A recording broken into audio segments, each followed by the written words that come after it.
Demokrasi. Demokrasi berasal dari bahasa Yunani, yakni kekuasaan rakyat. Demokrasi sendiri juga berarti semua warga negara memiliki hak setara dalam pengambilan segala keputusan. Nah, demokrasi memiliki sebuah prinsip. Prinsip yang pertama adalah kedaulatan rakyat. Yang kedua, pemerintahan berdasarkan persetujuan dari pemerintah.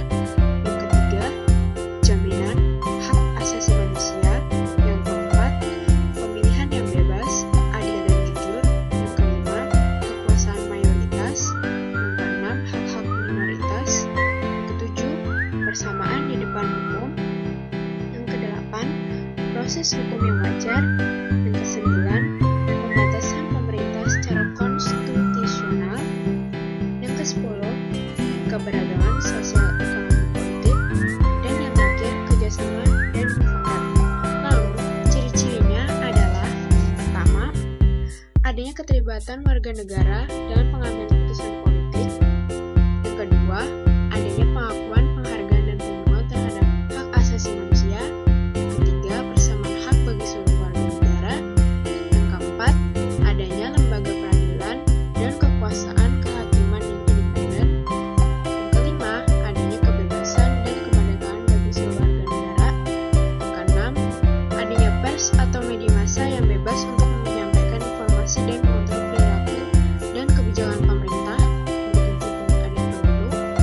Yang terakhir, adanya pengakuan terhadap perbedaan keragaman suku, agama, dan golongan, dan sebagainya.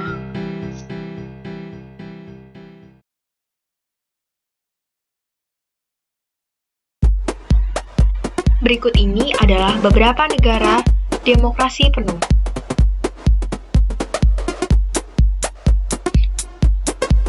Norwegia, Islandia, Denmark, UK,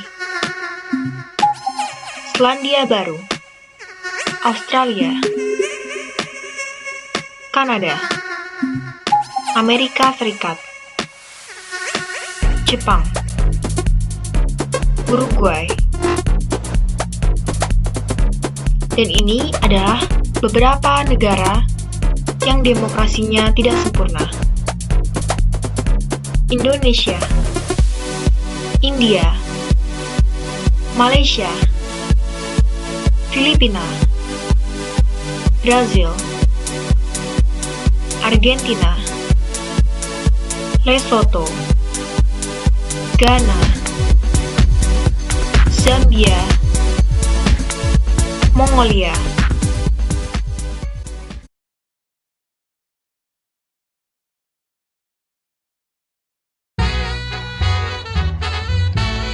Perkembangan demokrasi di Indonesia.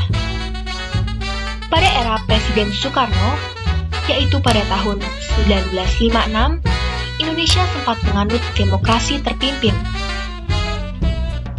Pada era Presiden Soeharto, hingga pada tahun 1998, Indonesia menggunakan demokrasi semu atau demokrasi Pancasila. Setelah era Soeharto berakhir, Indonesia kembali menjadi negara yang benar-benar demokratis mulai saat itu. Demokrasi yang diterapkan negara kita pada era reformasi ini adalah demokrasi Pancasila. Tentu saja berbeda dengan karakteristik Orde Baru dan sedikit mirip dengan demokrasi parlementer pada tahun 1950 sampai 1959. Pertama, pemilu yang dilaksanakan yaitu pada tahun 1999 sampai 2004 jauh lebih demokratis dari yang sebelumnya. Kedua, rotasi kekuasaan dilaksanakan mulai dari pemerintahan pusat sampai pada tingkat desa. Ketiga, pola rekrutmen politik untuk pengisian jabatan politik dilakukan secara terbuka. Yang terakhir, sebagian besar hak dasar bisa terjamin seperti adanya kebebasan menyatakan pendapat.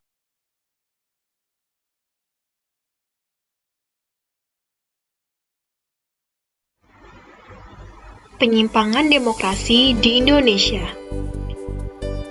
Orde Lama. Pemusatan kekuasaan pada presiden sehingga kewenangannya melebihi ketentuan yang diatur Undang-Undang Dasar 1945. Misalnya, bentukan Penpres yang setingkat dengan undang-undang. MPRS mengangkat Ir Soekarno sebagai presiden seumur hidup. Presiden membubarkan DPR hasil pemilu tahun 1955 dan membentuk DPR GR tanpa melalui pemilu. Orde Baru. Pemilihan umum yang kurang demokratis, kurangnya jaminan hak asasi manusia, dan pers tidak diberi kesempatan untuk memberikan informasi.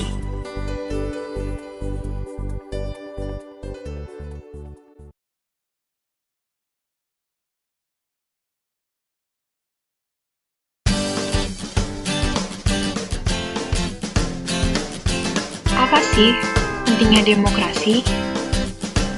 Yang pertama adalah terjalinnya komunikasi yang akrab dan harmonis antara pejabat dengan pejabat dan pejabat dengan rakyat. Yang kedua adalah terhindarnya tindak kekerasan yang dilakukan oleh pejabat terhadap bawahan atau rakyatnya, sebab demokrasi anti kekerasan dan permasalahan diselesaikan secara damai. Yang ketiga adalah memberikan motivasi kepada seluruh pejabat dan wakil-wakil rakyat untuk bekerja lebih giat karena semua merasa senang dan puas dan merasa lebih dihargai kedudukannya. Yang keempat, dapat meningkatkan keamanan dan ketertiban masyarakat sebab dengan terwujudnya kehidupan demokratis, semua warga merasa puas dan pendapat mereka tersalurkan. Yang kelima, menghilangkan rasa saling curiga-mencurigai di antara sesama pejabat atau pejabat dengan rakyat, sebab dengan demokrasi terbangun jiwa keterbukaan. Yang keenam, makin lancarnya penyelenggaraan pemerintahan, sebab semua pegawai atau pejabat negara merasa bekerja dengan senang. 7. Makin meningkatkan kelancaran pelaksanaan pembangunan, sebab program-program pemerintah mendapat dukungan dari seluruh warga negara.